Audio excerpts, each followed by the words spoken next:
Hi guys, welcome to episode 4 of The Pathway, brought to you by Martin Orkuma Foundation. Our videos are doing well so far. We have over 400 views and counting. So yeah, we appreciate the support. We appreciate all the love. Follow us on YouTube, Martin Orkuma Foundation, on Facebook. Today we have a special guest here, Ange Noella Johnson. Thanks for taking the time to talk to us. No, not a problem. Okay. It's a pleasure to be here. Thank you. So Ange is a social worker, a case manager as well for United Healthcare here in Miami. She's also a mom. Yes. She's an avid learner. I am. And she's active in the community. So yeah, all in one.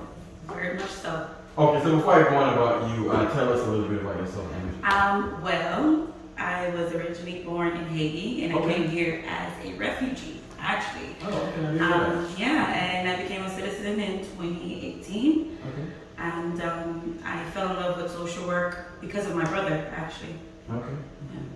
So that was going to be my next question. What led you into your field? So my brother was one of those kids that was troubled. Okay. Okay. I guess we all were, but some of us, went a different pathway. Okay. But it took one person. He went to a detention center, and it took one person to actually listen to him and being able to understand what he was going through. And after he left that one time, he never went back. Okay. So maybe I can be just that one person for someone. That's powerful. Yeah. So tell us, what's a social worker? For those who do not know, those in the audience who do not know. So there's different fields, Okay. social work. So we have a medical social worker, medical case managers, and then you have the non-clinical side. Okay. So I am a non-clinical social worker. I deal with United Health, which deals with Medicaid patients that have disabilities. Mm-hmm. And I have the department which deals with the dental side of the... Okay. So going through school, you have a bachelor's degree. Yes. So tell us about your education. Briefly. Well, I have a bachelor's in criminal justice and public safety management.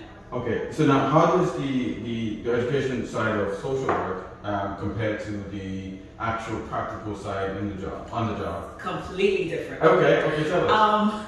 For one, I'm a criminal justice major, so it has nothing to do with social work. Okay. But because of the degree, you can go into social work, which is amazing because you can get a criminal justice degree and be able to go into policing, law, like all these different things, and into social work and case management. Okay. So how was the job search after graduating? How was it like getting a job in your field? I was extremely blessed. I graduated ending of August of 2020 during a pandemic. Okay, And by November, I had a job. Wow. August, November. Okay, that's fast.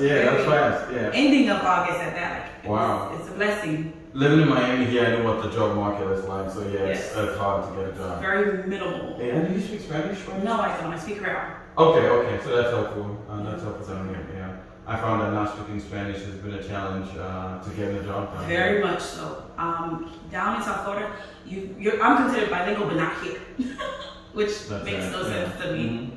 Yeah, like I speak T, which is my native language in Nigeria too. When I say the job interviews, they're like, they've never heard of it. So that's not bilingual. Yeah. Oh my God, technically it is. But Creole is big. There's a big Haitian American population. There is a big Haitian community, but they're not as catered to.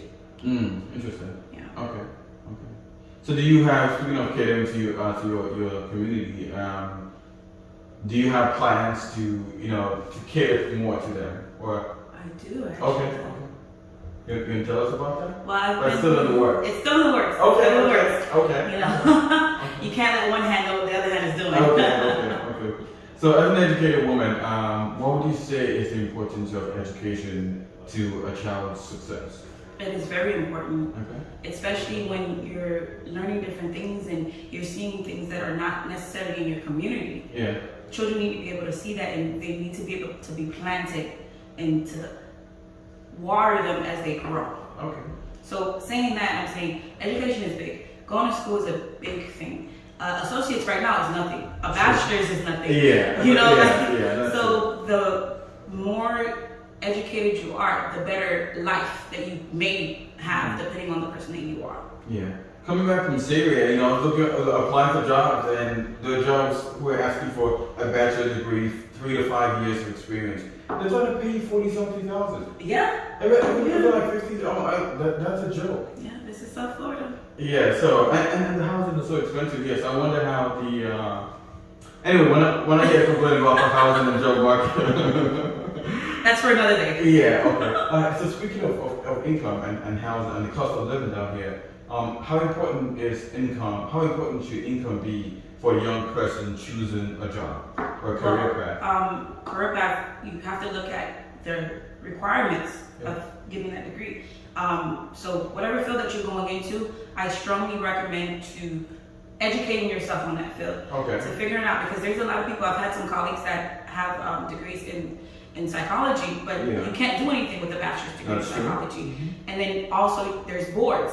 Some degrees that you get, you have to do a state board. So you must educate yourself in order to figure out what it is that you want to do and how you're going to go about doing so. Okay. So now should, let's say students in high school, middle school, or entering into college, should they choose career paths based on income, or what do you suggest? I believe it has to be a little bit of both. Okay. Because if you just choose something off of income, you're going to go to work every day and you might not like it, and then you have to go back to school. Yeah. And that's a whole other topic of student loans. Yeah. It should be a combination of both. Okay. Yeah, there are people I know who study like criminal justice, for instance, and now nurses. Yeah. Or study nursing and now working in a completely different field. So yeah, that's interesting. Okay. Figure out what you want to do, and also internships. Take an internship at the college that you're going to, the university that you're going to. If you have an internship program there, take it to the full advantage that you can, because that way you can get the experience that you need, or you can see whether or not you like this kind of field. Okay, that's very strong. So internship, educate yourself. Okay, so now the title of the show is The Pathway. Yes. We know that there are several pathways to success. So in your particular field, what is the pathway, or what is a pathway to success in your field? Well, you must have a bachelor's in any of these fields, I guess. Okay. And job experience, you have to, most of the positions you start off entry level because of the fact that you're just coming out of school. Yes. But if you continue to learn the laws, learn the requirements, learn the policies, you'll do just fine. Okay. And this job experience also goes back to the internship point you made. Yes, that can be used as experience. Yes, yeah.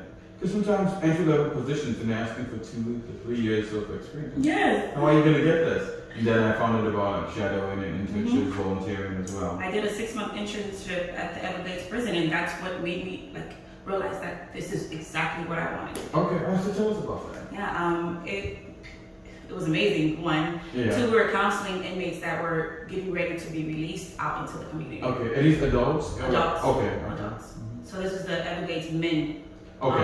Prison. So were you nervous? Were you scared at all? Or? Oh, so funny story.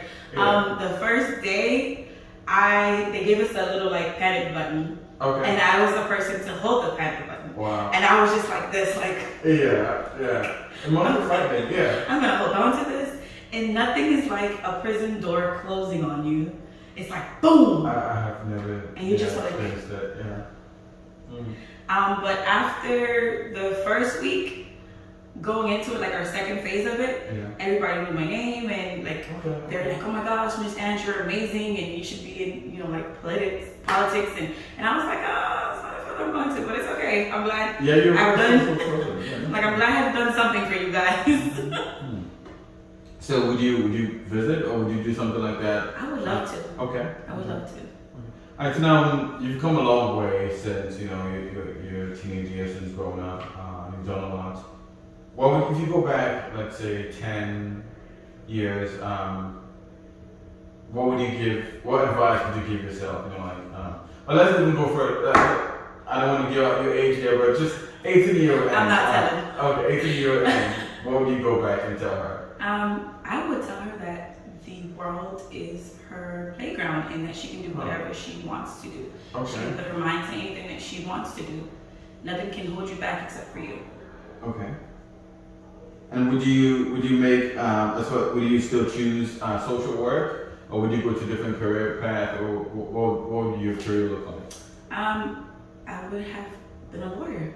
Okay. Yeah. Law. Okay. That was my main thing that I wanted to do when growing up, and between social work and law.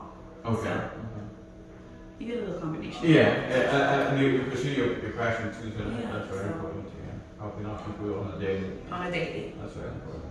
So now, final word of advice or words of advice to our listeners. You know, they could be young people, middle school, high school, or college age, or even older. You know, adults in the work environment who are just looking for direction or a path to success. Do you have any words of advice? Yes. I would love to say that you can do anything you put your mind to. Hard work, dedication, it does pay off. And don't let anyone tell you that you can't do something because of your age, your skin tone, where you're coming from, or what you've been through in life. Because you can. You can do whatever you put your mind to. Wow, powerful. Thank you very much. We appreciate you taking the time to talk to us.